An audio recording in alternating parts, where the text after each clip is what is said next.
Hello, everybody, and welcome to this very exciting episode. We're going to talk about adventures in sex, what that even means, and we're also going to talk about how you can become your own sex expert. I have a very fun and special guest today, so let me introduce her. So Dr. Heidi Sauder has her PhD in clinical psychology and is a certified Gottman method therapist and teaches some of the Gottman courses to other therapists, by the way. She's also an ASEX certified sex therapist. She owns a group therapy practice in Colorado called the Enrich Relationship Center that focuses on how to help people have better relationships. Heidi and Hannah Cook Aragoni recently wrote a book, Adventures in Sex, that makes people the experts on their own sex lives. So welcome, Heidi. It's very exciting to have you here. Heather, it's great to see you. I have to explain to people how we know each other. So Heidi was my roommate back in the day when we were both becoming sex therapists, and look at us now, right? You're a published author and I have a podcast, and it's pretty exciting. And my favorite moment of us rooming was us making pancakes at night, and you were throwing chips, chocolate chips into my pancakes. And so I think it's important that everyone knows of our special bond with midnight pancakes. It's a great bond, Heather. It's an important you recognize the shirt I'm wearing? Oh my God, I didn't even notice that because I was too busy with the tech setup. When I did my photo shoot years ago, I had these custom shirts made and they say sex nerd on them. So if anyone's just listening to the audio and not watching on YouTube, I did send one to Heidi and she's wearing it now. It's very exciting. I love it. We're both sex nerds here to celebrate being sex nerds. And if you're listening, you're probably a sex nerd too. So I'm excited for you to be part of this. But yeah, kind of amazing. You wrote a book. So let's just put that out there. What inspired this? So I make a living by helping people have conversations they wish they could have instead of the fights they get into. Oh, yeah. And oftentimes the conversations that they want to have are conversations around sex and sexuality.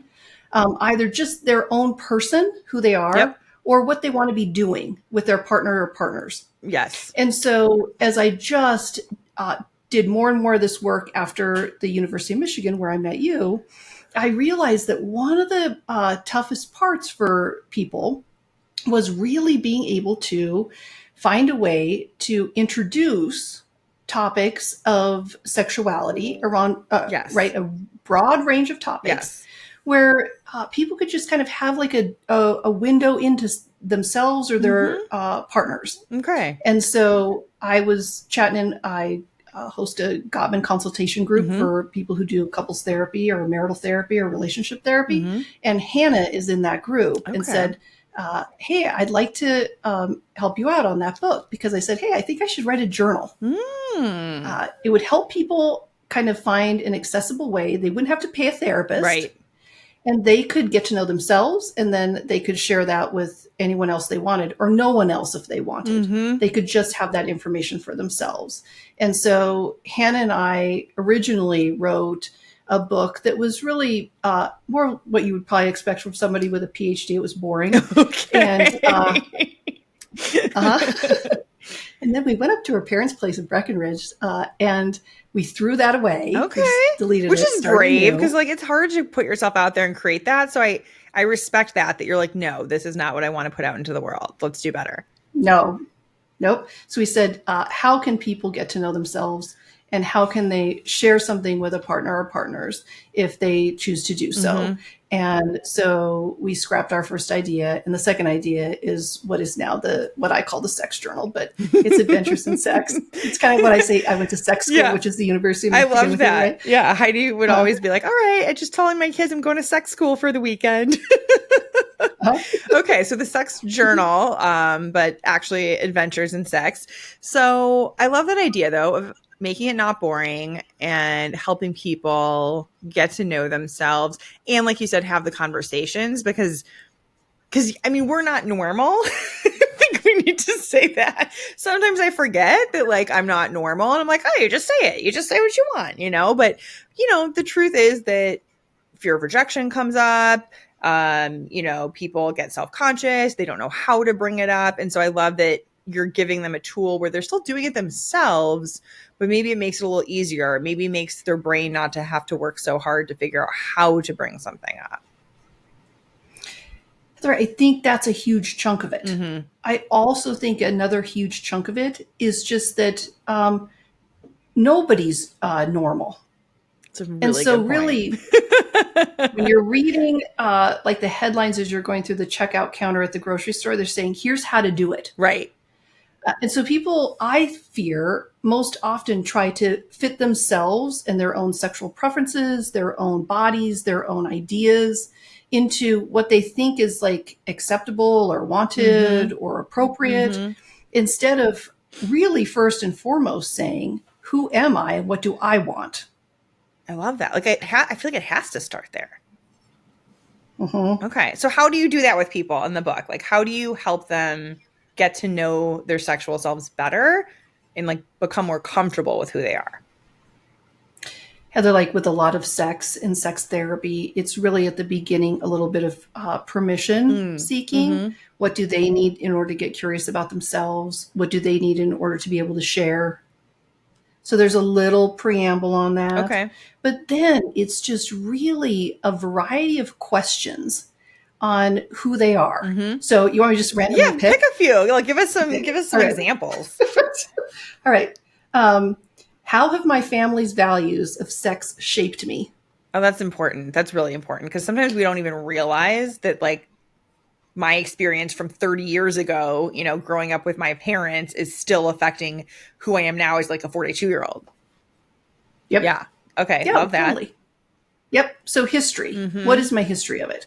Okay. So here's another one. If I could only be kissed on one place on my body, it would be, and describe the sensation. Oh, that's a hard one. Okay. And I love these so far because it's like, you can totally do it by yourself, but it can also very much be a tool for having some of these conversations with your partner that you might not think to have, or you might not know how to have. Right. I mean, oftentimes if we lined up, let's say there are like 100 people in New York City and said, tell me about kissing, they'd say something to do with like lip on lip. Right. Yeah. Where this question says like, right where on your body. Right. I like that because it's like a pattern disruptor. You kind of are like, hey, people, I'm on to you. I'm on to this default thinking, and we're not going to have too much of that here. Okay. And I can see that already being one way in which you're making it not boring. How else did you kind of go from like, as you said, like, okay, boring stuff that you'd expect from like a PhD to like actually something that's kind of engaging and fun for people to do? Heather was really just like brainstorming, where Heather and I are very just kind of accepting of who each other are as people and ourselves. And so like no question was weird or off topic. It was just, we just sat down and said, okay, like what are some questions that, we'd want to know about ourselves or somebody that we're with. I like that. And so it was really just some brainstorming sessions. Cool. That's awesome. And so have you started using this with clients yet? So I've started using it with a few of my clients. Okay. It just came out, and I haven't advertised it to my clients just because I try to be an this is so fun that it's like brand new. Yep, brand new. But some of my clients found it and have brought it in. And the feedback I've gotten is that it really is approachable. That's so important. And I love that. I'm like all about that. And I think large part of that, frankly, is the illustrator we used, Andy Patton. Yeah. Who is just, he's a professional guy, but we just said, make it something that people would want to pick up and use, not like a textbook kind of thing. And so I think kind of the fun of it kind of transfers through the book, just through his creations.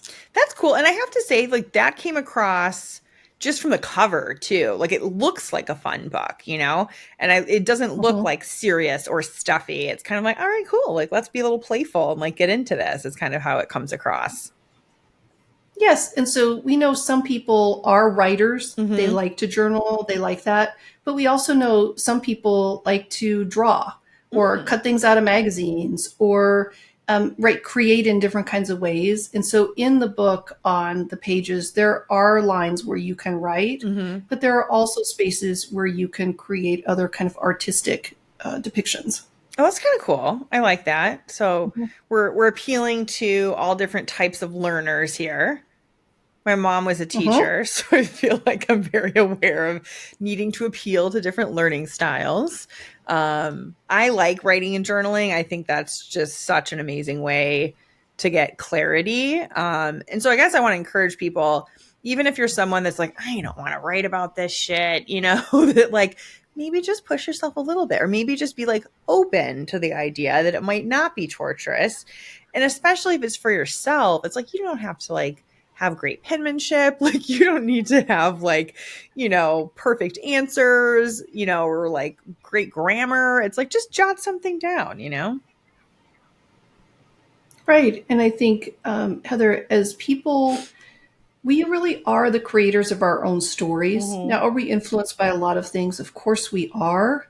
But I think if I'm given permission to really think about what I want and really given permission to ask for what I want, that is a completely different recipe than trying to fit into the box of whatever I think people want from me. Oh, very or whatever much. I'm supposed to do. Yeah. Now you're getting into some like deeper layers of stuff that I like. It's like really finding authenticity. Where it's Yes. It's not the should, it's not the supposed to, it's not someone else's expectation. It's just like, and that's what I love, having a workbook or a journal. Like, it really can be about just the relationship with yourself. And maybe you don't even have to share with anyone what you're being honest with yourself about, but just to start with that is huge. Right. Part of the reason of having a more kind of playful presentation of the book through Andy's work is really to try to say, as you're becoming a sexual person, which really starts when you pop out of the womb, right? But then especially as you kind of continue in adolescence and into young adulthood, it's really a time to be able to say, who am I? Now, some of the questions are not going to be appropriate for that. One of the questions is, what is your favorite sexual experience? Okay. One of them is, what is your funniest? Oh, interesting. Like that. It's super funny. Like what people say is super funny.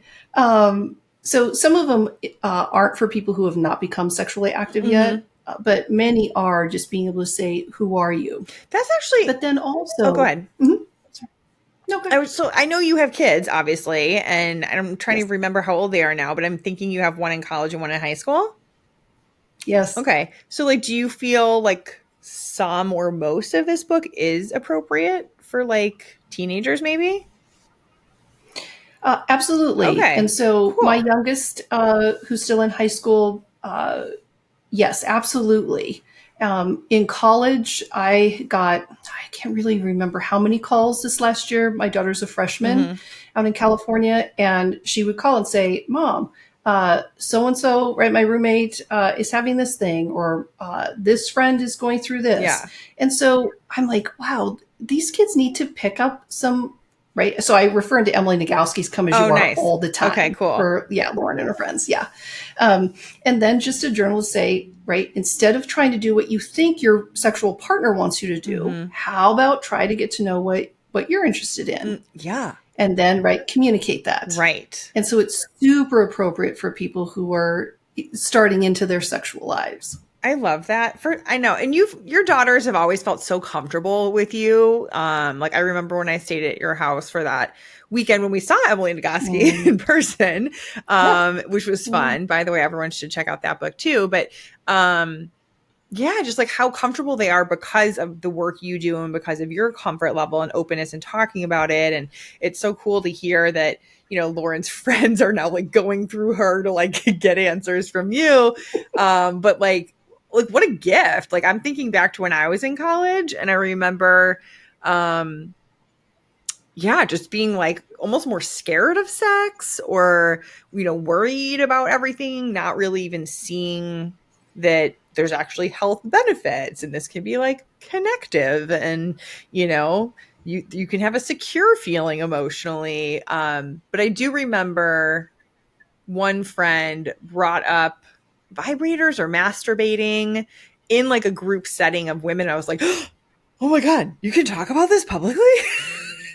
Like, this is it. Like, other people talk about this, because sometimes I think there's just such like shame or fear or whatever that like really keeps it inside. So I love hearing, especially younger people who, are adults now, but like young adults and still figuring some of the things out, to be able to talk about that and have like an actual resource written by a certified sex therapist is really kind of amazing. Like, I feel like we should get this all over campuses. Sexual education should be all over campuses. It should. Yep. Okay, well that's actually really cool, and so I'm thinking like some parents listening will be like, oh yes, I need all the tools I can get from like having some of these uncomfortable conversations with my children. But yeah, I mean, it sounds like it's also great for adults. It's great for single people. It's great for people in marriages. My other curiosity would be, and obviously you wanted to make this approachable, but like, what have you seen with your clients that made you feel like, this is something that's needed? This is something we're missing a little bit. One of the things that I've seen with my clients is that they're very hesitant to really explore who they are because they fear that it's not going to be accepted. Okay. So they don't even start there. They're just like, what does my partner want? And can I do that? Interesting.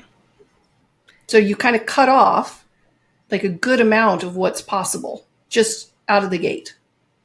You're so right. It's like a reverse order of things. It's almost like, okay, we're coming at it from this angle of like, what does my partner want? How can I be that? Versus like, what do I want? How can I communicate that? Right. So in doing Gottman method therapy, there are always the two, right? Depending on how many people, 3 or 4, depending on how many partners are in the room, independent, but equally valid perspectives. Yeah. And so in doing work with people, we'll look and say, okay, when it comes to foreplay, what is your ideal scenario? Yeah. Is there a deeper purpose or goal in foreplay for you? How does this relate to your past or background in some way? What feelings do you have about foreplay? Yeah. And so for each person, we're going through all those lists of questions. And so in doing therapy, it kind of naturally lends itself to looking for the two independent voices if there's a couple in the room. That makes some sense. And so, so oftentimes I found that people would sit there and kind of say, I don't know. I guess I've never thought about, is there a deeper purpose or goal in foreplay for me? Yeah. Right. And it's like, and why would they? Like, what in our culture encourages that? Nothing. Except for us, me and Heidi. We're encouraging it. We're encouraging it. We are, because it's important. And I mean, so then my other question is, so let's say you have a couple, right? And they both kind of start going through adventures in sex, and they're filling some stuff out, and they're like, oh, I'm asking myself some new thoughtful questions. And so then they do have two different perspectives. Like, how do you encourage people to come together and talk about their perspectives when they might be afraid that they're different, or that they can't find the middle ground, and they might actually be pretty different too? Oftentimes, I think that having a partner who's very different from you is really the ideal. What? That's so interesting. Say more. Heather, if you're a lot like me, I'm going to get bored with you pretty quick. Okay. Now, if you're different from me, are we going to tussle, and are we going to, I mean, it's like your food preferences and my food preferences in Michigan. Right? Those were different. Right. And so, right, I tried different restaurants and I tried different food, and right, I mean, we stayed at some different places, which I thought, okay, that's an experience I wouldn't have had. I love this perspective so much. So if you're a lot like me, I'm only going to have like a very small range of experience in life. Mm-hmm. If I pair with you or other people who are quite different than I Mm-hmm. am, it is harder because it requires more collaboration. Yeah. Like, let's say I'm a morning person Mm-hmm. and I pair with somebody who's a night Right. person. Okay, that's not a gimme. No. It means each of us are going to say, okay, what about the morning makes you more into sex? What about the night makes you kind of more desirous? Yeah.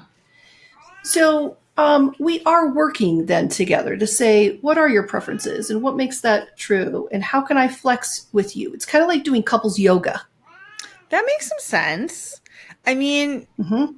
yeah, and the way I love that you're kind of presenting it with these non-sexual examples, because I think it's really interesting to notice how the mind feels when it's just like a food preference or an Airbnb preference or like a activity preference or time of day preference. It's like, oh, okay, yeah, that's normal. That's garden variety. We can work with that. But when it's sex, and I mean, I think my mind is guilty of this too. Sometimes it's like, oh no, what if we're not compatible enough? And like, can we make this work? I think it can just feel more threatening. So I love this idea of what you're saying. It's like, yeah, maybe you have a partner where like you have one hobby in common and three different hobbies. Well, like, yeah, maybe you find one more hobby that you like and you agree to have some separate stuff and you get a little out of your comfort zone and you both grow as people. And, you know, it's like the same can be said for sex. So I love that perspective. Heather, I mean, like, sex really does grow on novelty, risk Cute. taking. Yes, absolutely.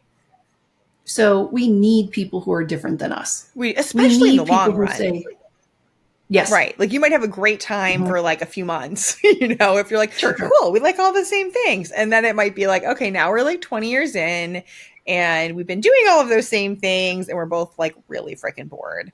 And then in those cases, you have to get out of your comfort zone anyways, except it might be a little tougher because you're in the same rut together. Right. Yeah. One of the things that I liked about reading Barry McCarthy's work, and I don't know if this is his idea or work or something I read in his Mm-hmm. work, but the idea that all sex transitions after limerence. So if Mm. you're lucky enough, right, that falling in love stage, Mm-hmm. 6 months, maybe to 2 years, Yep. if you can stretch that That'd out, be lucky. Yeah. all sex lives transition into a new sex Yeah. life. I think the same is true following the birth of a baby or becoming parents, adopting, or Huge. in some other way parenting. Yeah. You do not have the same sex life. At all. So if you are trying to get comfortable in something and trying to think that, right, oh, we've got this down and Mm-hmm. it's good and it's Mm-hmm. going to be like this forever, I think it's really hard and disappointing. And I don't think people set themselves up with the right expectations. Could not agree more. I mean, so the first sex book I read was by Marty Klein, Sexual Intelligence. And he says kind of the same thing. He basically says, like, you need to kind of reevaluate every so often to see, like, what works for us now.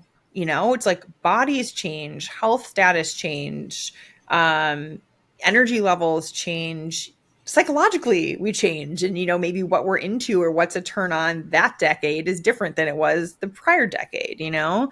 So I think a lot of people struggle with this where they kind of get into the idea that, you know, sex should just be natural. Like the chemistry should just be there and, you know, we shouldn't have to work at it. Like that's like a bad sign, you know, or it was easy in a previous relationship. And it's like, well, either there was a lot of like roller coaster stuff going on in that previous relationship that like really wasn't healthy, you know, or yeah, you just need to adjust. So I think what you're saying is really important.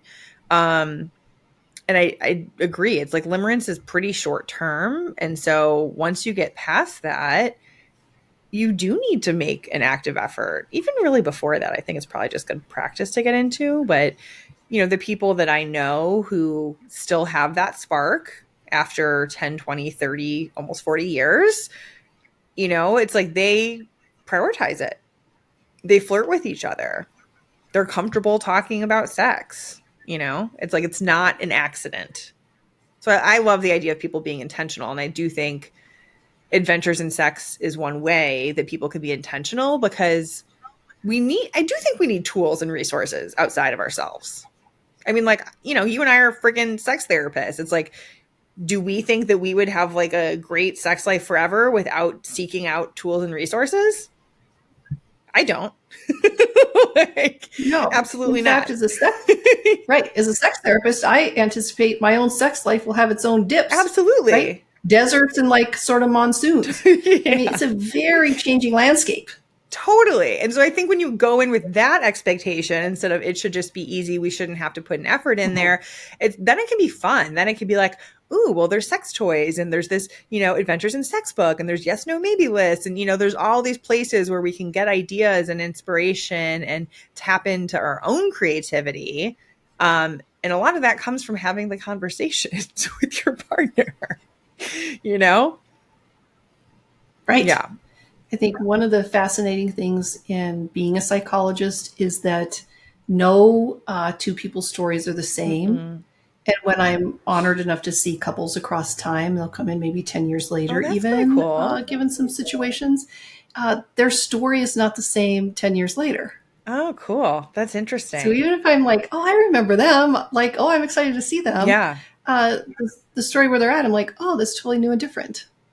That's true. So that's a huge takeaway. Like, what else do you hope people take away from this? If they're like, okay, cool, I'm going to try this Adventures in Sex. Let's see what we can learn. What is your hope for people?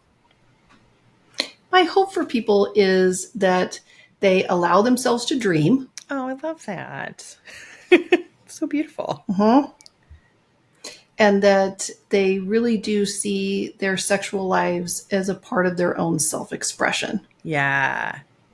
I mean, and that's huge. Not have the kind of experience I had in undergrad. I took a watercolor class. Mm-hmm. Painting, I'm thinking, oh, it's kind of fun, right? The instructor came by and was like, what's your major? And it might have been like, I don't know, mathematics or something at the time. Interesting. And he was just like, good. And he never came back. What a dick, honestly. So I was like, well, I guess I'm not good at this. Well, and so sex, I think, can sometimes be one of those things that people try to perform at. Yeah. Versus really just say like, oh, I kind of feel like doing this. And this might be kind of fun or pleasurable. Yeah. So hearing you say that, it also makes me realize like people need to sort of create the conditions. And I think, like you said, the giving permission at the beginning of the book will help people with themselves. What about if they're talking to a partner? Like, do you have any thoughts on like how they kind of create the conditions for that conversation to go well and to be like a non-judgmental zone? I think part of it is in using the journal. Mm-hmm. If each person has their own journal, mm-hmm. right, and they're describing their own answer to a question, they are not judging their partner. Okay. They're just saying, here's me. I like that. And so they're really coming from that part of just saying in a vulnerable way, yeah. Here's a little bit of who I am or what I'm thinking about mm-hmm. or what I find interesting or what I may think is kind of cool but never actually want to do. Yes. But here's a little bit of that. I like those. And so, mm-hmm. right, because then you're also so it's like different than saying mental, not just the physical part. And I think that can come across better than saying, I think we should do something different, or I don't like that we did that in 100%. bed. Or I don't like, you're just saying, hey, when I'm thinking about being a little bit more creative in bed, mm-hmm. I'm thinking I might like to try this. Mm-hmm. Or one of the things, right, even if we just take the one I randomly picked, mm-hmm. like if I had one place to be kissed on my body, where would that mm-hmm. be? It would definitely not be my lips. Mm. Right? It would definitely be like somewhere around like my navel. Interesting. Totally. Yeah. So that, I mean, if my partner's going to find that weird and odd, then sure, they might have some feelings come up. Okay. And they're saying, okay, I have some feelings come up, or that might make me feel uncomfortable because I have a little bit of body image with my own right abdomen following having a kid, and it doesn't look like it used to. So, wow, if you want to kiss me on my navel, like, we're right, I don't want to do that. But then if I just look at them and say, well, you don't have to want to be kissed on your navel. Like right. If you had one place on your body, right. Where would that be? Right. I love that. And it might be their earlobe. It's true. Right? Who knows? Right. Might be their pinky finger. I mean, it could be, right? Lots of people say like they're, right? Yeah, the in the inside of the soft parts arm. of their. Yes. It's like Mm-hmm, yes, I think that's underexplored erogenous zone potentially. mm-hmm, Um, mm-hmm. yeah, so I love that of even just like, hey, we're going to do this workbook together and we're just going to kind of agree to be like curious and open. And if there's something that you say that I'm not into or vice versa, like, cool, we'll just continue to be curious and try to understand each other. And then we'll decide what we actually do want to implement and put into practice. Then you know your partner that much better. Yes, I think, Heather, your question. Yeah, I think your question is a great one. It is triggering to talk about sex and sexuality.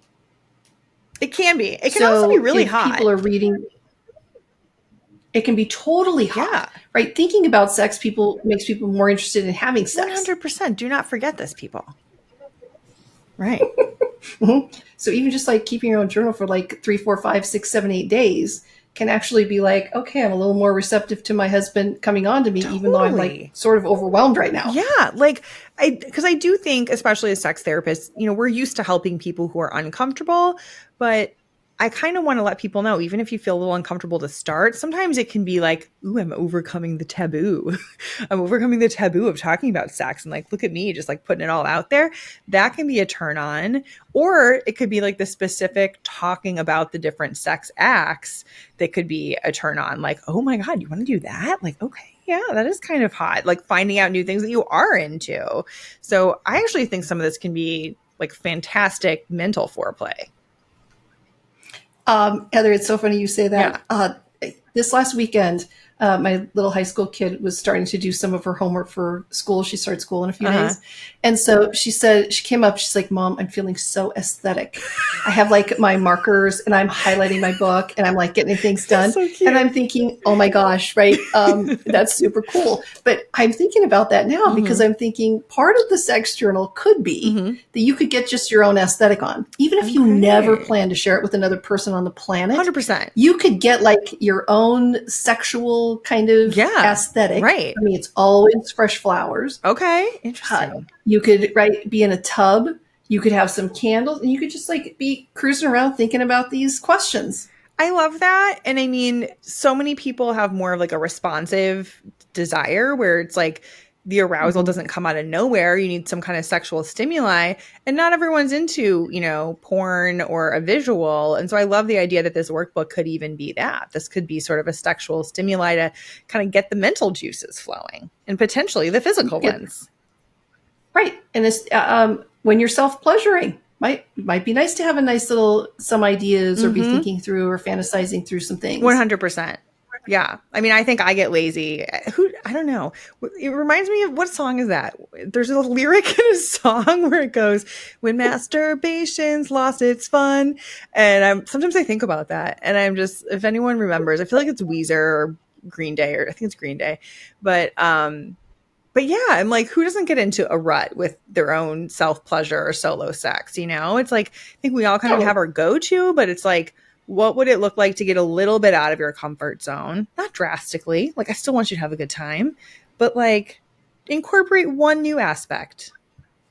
What would that look like? So anyways, give us a little more detail from your book. Can you share more stuff? Okay. What else is like one of the most fun, juicy exercises? All right, let's see, Heather. Give us the good stuff, all the juicy stuff, Heidi. Okay.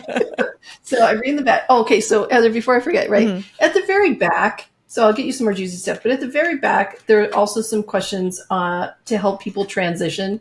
There are questions like, what is something you are curious about that wasn't asked? Oh. Okay, so here, I'll just show you kind of what it looks like. Cool. So this is like the basic format. Okay. So there's and so it kind of just says, what actions do you need to take to kind of further your journey? So it's those things. But there are questions. What are your values about porn? Okay, that's good. Values are important. Yeah. How do alcohol or drugs affect me sexually? Let's see here. There is...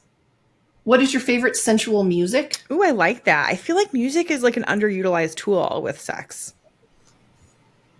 Although it's used in the movies a lot. Totally used in the movies. But yeah, I feel like I feel like the sounds, I actually I did a presentation once on the sounds of sex. And so I feel like obviously music can be part of that. But for me, listening to certain songs will definitely put me in the mood. Well, other songs will make me sad or make me joyful. But so like maybe notice what are the songs that put you in a sexy mood. It's a great one. It's funny to think of being younger and going clubbing. Yeah. You definitely did not play slow music. No. No. No. I'm remembering like college days. Yes. Yes. So you're kind of paying attention to your context. Uh-huh. What afterplay or after sex scenarios do you find the most satisfying? Give me an example of that. What would be like an afterplay scenario? So lots of times when people think about sex, they think of vaginal, penile, right? Penetration. One or both people orgasm, and then people roll over and go to sleep. This forces people to say there is no after sex afterplay. Okay. And how satisfying is that? Now, the feeling of orgasm or just the feeling of being in a pleasurable sexual activity can feel satisfying in and of itself. Sure. So there's nothing to say that you should have something. But then oftentimes, if people kind of think, I don't know, what is the most satisfying? If I lie there spooning my partner, I like that. I like just sort of feeling the sweat, right, on their neck. Or I like the feeling of being just sort of lying in my partner's arm and I can feel like myself sort of breathe hard. Or an after sex please of my partner will get up and get me a nice cold washcloth. Oh, that's nice. Sometimes people will say, I like that after sex, I can just kind of lie there and cry. It's just kind of a release of just the tension I've carried for the day or the week. Can be.